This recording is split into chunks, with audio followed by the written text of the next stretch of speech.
guys, today I'm here with Dave from BASSBOSS. He's the designer of these amazing speakers behind us. So, can you tell me a little bit about how you came to design these speakers and what drove you to do it?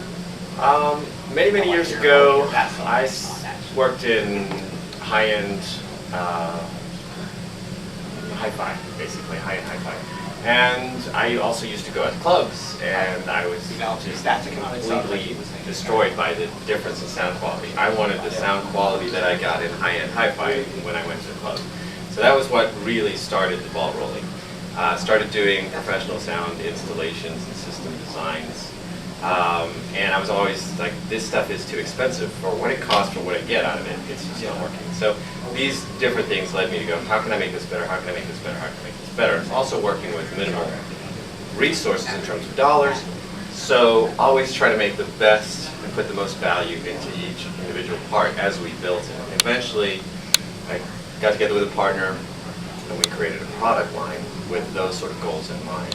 And so progressively over, it's been 17 years now almost, we've just kept incorporating those ideas, those standards into what we do.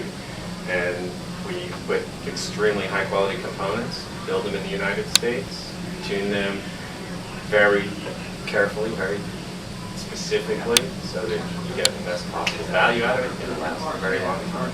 So, Dave, the next question I have for you is, when I took your pamphlet the other day, I was looking through it and I saw that all of your decibel ratings were continuous, your amp ratings were continuous. Could you tell me a little bit about why you chose that instead of peak, which is what most other companies do? Yeah, we definitely want to tell you exactly the minimums that you're going to get. You're going to get what we say you're going to get under any circumstance. We're not looking for cherry-pick numbers where we go, oh look, it'll do this much, but it's not where we're going to use it. Like you could have a subwoofer that'll be louder than out of band. So you have 200 hertz, it'll do 150 dB, but at where you're going to use it, it's only 130. So some people will pick those outrageous numbers just to get inflated marketing numbers. We want you to know exactly what you're going to get. And so we also feel like it's more honest. It's just, it's, what's the word I'm looking for, ethical? Yeah. Just to tell you, these are the minimum things. You will get this. We're not cherry picking, we're not looking at ridiculous claims. And the numbers are all RMS because the peak numbers are crazy. I mean, they can be for such short time periods that they're irrelevant. So what does it matter? You want to have realistic information that you can actually count on. Yeah, it's a little bit more difficult to compare theirs to ours under those circumstances, but we know that you will get what we say you will get. Absolutely. Okay, so this is a DV8. This is dual 8-inch with a 1-inch compression driver on what's called an isophasic waveguide, which means it's a flat-fronted waveguide. It's essentially what's used for line arrays. This box can be doubled with another one upside down on top of it to make a small line array, column array type of cabinet. So it's a great convertible thing for when you're expanding and growing. It has a built-in 4-degree down angle. It's designed to sit on a pole. So you have a very wide, very long throw box. It lets you cover wide rooms and it spreads the sound more evenly between the front of the room where people walk up below the tweeter and the back of the room where they're on axis with the tweeter. It's got a 1500 watt power soft amplifier in it, active crossover. It's got 4 presets. It's got a preset to run full range, which is 40 hertz up. Then there's a 60 hertz up when you have a small sub or a sub further away and you're using it as a delay.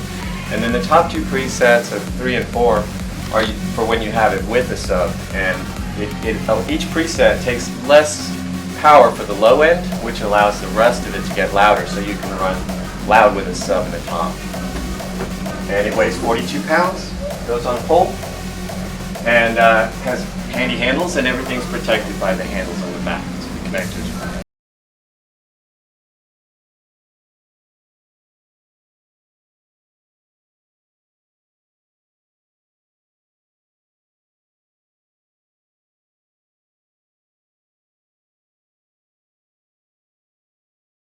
My thoughts on the BASSBOSS speakers?